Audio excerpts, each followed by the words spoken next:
Hello everyone, मैं एक बार फिर से आप सभी का स्वागत करती हूँ अपने चैनल में। और आज जिस टॉपिक के बारे में हम बात करने वाले हैं वो है दी सेल। ठीक है, इस वीडियो में हम देखेंगे कि सेल क्या है, सेल का स्ट्रक्चर कैसा होता है और सेल के कौन कौन से पार्ट्स हैं। सबसे पहले हम समझ लेते हैं कि सेल है क्या। तो cell is what it is the fundamental structural and functional unit of all the living beings. ठीक है, जैसे कि सपोज हम बात करते हैं एक घर की। ठीक है, ये घर है। ठीक है, ये किससे मिलके बना हुआ है? बताओ किससे मिलके बनता है? ये ब्रिक्स से मिलके। ठीक है, किससे मिलके बना है? छोटी छोटी ईंटों से मिलकर के। इसी तरीके से जो ह्यूमन बॉडी है या फिर जितने भी लिविंग बींग्स हैं, एनिमल्स हुए, प्लांट्स हुए, उनकी बॉडी किससे मिलके बनी है? ऐसे छोटे छोटे सेल्स से मिलकर के। ठीक है, लिविंग बींग्स की बॉडी किससे बनी है? ऐसे बहुत सारे मिलियन सेल्स से मिलकर के। ठीक, तो cell is what it is the structural unit of all the living beings. Means जो भी स्ट्रक्चर किसी भी लिविंग बीइंग का बॉडी का, that is because of this cell. And functional unit of all the living beings, जो भी function वो human being या फिर एनिमल्स या फिर प्लांट परफॉर्म करते हैं, that is due to this cell. अब जिन्होंने ये सेल का स्ट्रक्चर सबसे पहली बार देखा और हम सबको बताया कि जितने भी लिविंग बीइंग्स हैं वो किससे मिलके बने हैं? सेल से मिलके बने हैं, वो थे सर रॉबर्ट हुक। ठीक है, इन्होंने सबसे पहली बार इस चीज को पता लगाया कि जितने भी लिविंग बीइंग्स हैं वो किससे मिलके बने हैं? सेल से। ठीक है, तो ये इन्होंने डिस्कवर किया था सेल को इन 1665 में, और जिन्होंने डिस्कवर किया था उनका नाम था रॉबर्ट हुक।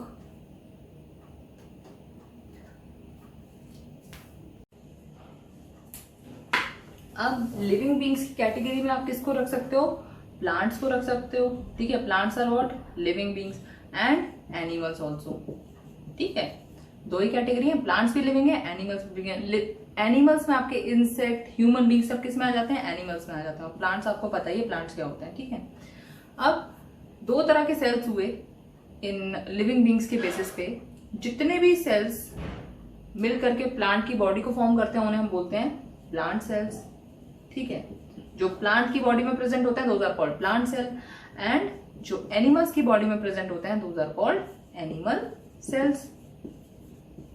ठीक है, तो कौन से दो टाइप हो गए? पहले तो animal cells and plant cell. Plant cell किस में प्रेजेंट है? प्लांट की बॉडी में। एनिमल सेल किस में प्रेजेंट है? एनिमल्स की बॉडी में।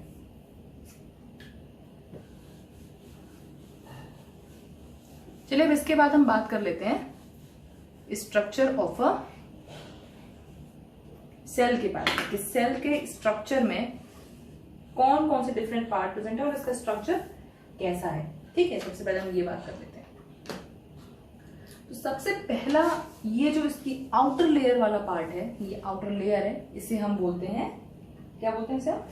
Cell, this one, cell membrane. इसे हम क्या बोलते हैं? Cell membrane. और इसे हम प्लाज्मा मेम्ब्रेन भी कहते हैं। ठीक है, सेल मेम्ब्रेन और प्लाज्मा मेम्ब्रेन, जो आउटर लेयर है, आउटर मेम्ब्रेन है इसे। ठीक है, अब ये क्या है? ये जो मेम्ब्रेन है ये सेल को शेप प्रोवाइड करती है। ठीक है, जो सेल का आपको एक शेप नजर आ रहा है, that is due to presence of this cell membrane and plasma membrane in a cell. दूसरा जो स्ट्रक्चर सेल में प्रेजेंट है, that is what this yellow yellow part आप देख रहे हो जो सेल का, ये क्या है? Cytoplasm. This is what cytoplasm. ठीक है, अब ये क्या है? ये जेली लाइक फ्लूइड है जो प्रेजेंट होता है सेल के अंदर। ठीक है, प्लाज्मा मेम्ब्रेन के अंदर प्रेजेंट है आपका साइटोप्लाज्म। और सेल के और जितने भी ऑर्गेनल्स हैं, जो जितने भी पार्ट्स हैं, वो कहां प्रेजेंट होते हैं? इस साइटोप्लाज्म के अंदर। ठीक है, क्योंकि प्लाज्मा मेम्ब्रेन के अंदर पूरा क्या भरा हुआ है? साइटोप्लाज्म भरा हुआ है, जो कि एक jelly like fluid like structure है। और जितने भी सेल के ऑर्गेनल्स हैं, छोटे छोटे जो भी ऑर्गेनल्स हैं इंक्लूडिंग न्यूक्लियस, ये सब कहां प्रेजेंट होते हैं? साइटोप्लाज्म के अंदर। इसके बाद तीसरा स्ट्रक्चर है, दैट इज व्हाट, न्यूक्लियस। ये क्या है, न्यूक्लियस है। अब न्यूक्लियस का क्या मेन फंक्शन है, तो सेल के अंदर जितनी भी एक्टिविटीज परफॉर्म होती हैं, जो भी फंक्शन सेल परफॉर्म करता है, वो कौन कंट्रोल करता है, न्यूक्लियस कंट्रोल करता है। ठीक है, तो मेन पार्ट्स कौन कौन से हो गए, सबसे आउटर जो लेयर है उसे हम बोल देते हैं सेल मेम्ब्रेन, और इसे हम प्लाज्मा मेम्ब्रेन भी कहते हैं। ठीक है, ये सेल को एक शेप प्रोवाइड करती है, एक प्रोटेक्टिव लेयर है। दूसरा क्या है, ये जेली लाइक सब्सटेंस, ठीक है, jelly like fluid like substance है, दिस इज कॉल्ड साइटोप्लाज्म, जिसमें सेल के अंदर जितने भी ऑर्गेनल्स हैं वो प्रेजेंट रहते हैं। और तीसरा पार्ट है न्यूक्लियस। न्यूक्लियस क्या करता है, सेल के अंदर होने वाली सभी फंक्शंस को कंट्रोल करता है। ठीक,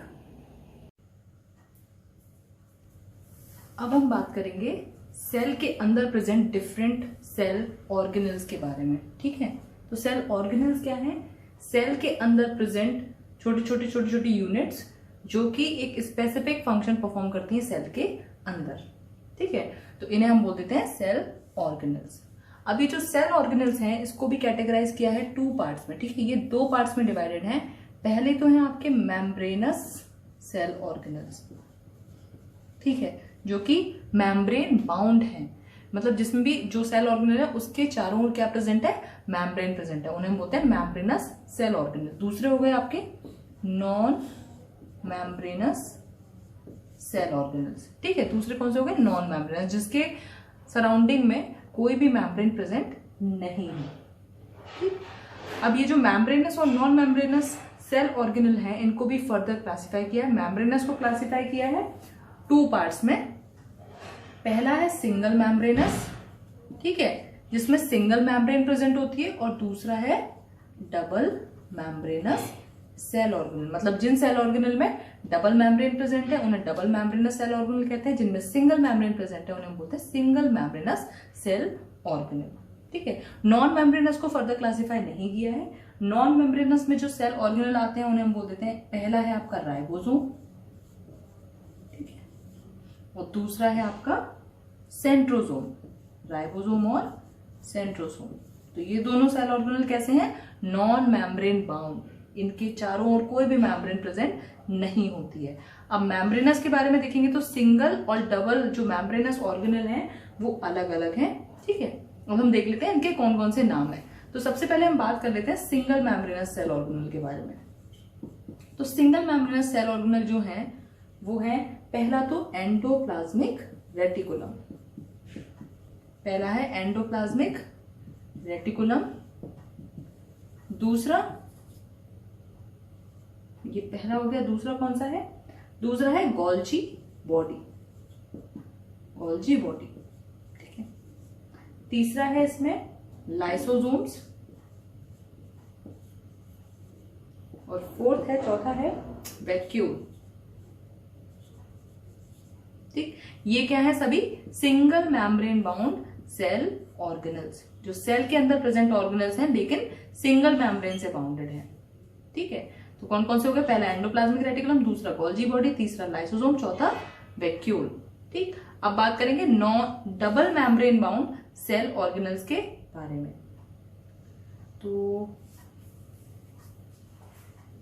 मैं यहां लिख देती हूँ इस जगह पे डबल मेम्ब्रेन बाउंड। ठीक है, डबल मेम्ब्रेन बाउंड जो सेल ऑर्गेनल है, यानी कि इस तरीके से 2 मेम्ब्रेन प्रेजेंट है उनके सराउंडिंग में। कौन कौन से हैं, पहला है आपका माइटोकॉन्ड्रिया, ठीक, दूसरा सेल ऑर्गेनल है न्यूक्लियस, जिसका स्ट्रक्चर अभी हम पढ़ ही चुके हैं। न्यूक्लियस क्या करता है, जितनी भी एक्टिविटीज हैं वो सब कंट्रोल करता है सेल की। ठीक है, और तीसरा है प्लास्टिड। ठीक है, तो ये डिफरेंट सेल ऑर्गेनल्स हैं जो प्रेजेंट होते हैं एक सेल के अंदर। 2 कैटेगरी में डिवाइड किया है, मेम्ब्रेनस और नॉन मेम्ब्रेनस।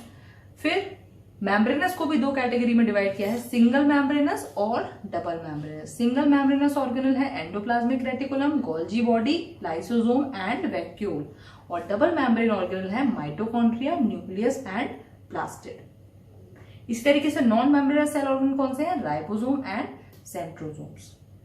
तो ये सभी हो गए आपके सेल के अंदर प्रेजेंट डिफरेंट ऑर्गेनेल्स। तो गाइस आज की वीडियो में बस इतना ही। नेक्स्ट वीडियो में हम बात करेंगे इन डिफरेंट सेल ऑर्गेनल्स के डिफरेंट फंक्शंस के बारे में, कि सेल में ये क्या फंक्शन परफॉर्म करते हैं, इनका क्या स्ट्रक्चर है, उसके बारे में हम बात करेंगे। और हम ये भी देखेंगे कि एनिमल सेल और प्लांट सेल में क्या डिफरेंसेस हैं, ठीक है, कौन कौन से ऑर्गेनल्स एनिमल सेल में प्रेजेंट रहते हैं, कौन से ऑर्गेनल एनिमल सेल में एब्सेंट रहते हैं, इसी तरीके से कौन से ऑर्गेनल्स प्लांट सेल में प्रेजेंट हैं, कौन से ऑर्गेनल एब्सेंट हैं, ये सब हम देखेंगे नेक्स्ट वीडियो में। तो आज की वीडियो में बस इतना ही। उम्मीद करती हूँ ये सभी टॉपिक्स आपको अच्छे से समझ में आए होंगे। और अगर आपको किसी भी तरह का कोई डाउट है तो आप मुझसे कमेंट सेक्शन में पूछ सकते हैं। और अगर ये वीडियो आपको अच्छा लगा हो तो इसे ज़्यादा से ज़्यादा लाइक करें, इस वीडियो को शेयर करें और मेरे चैनल को सब्सक्राइब करें। Thank you for watching.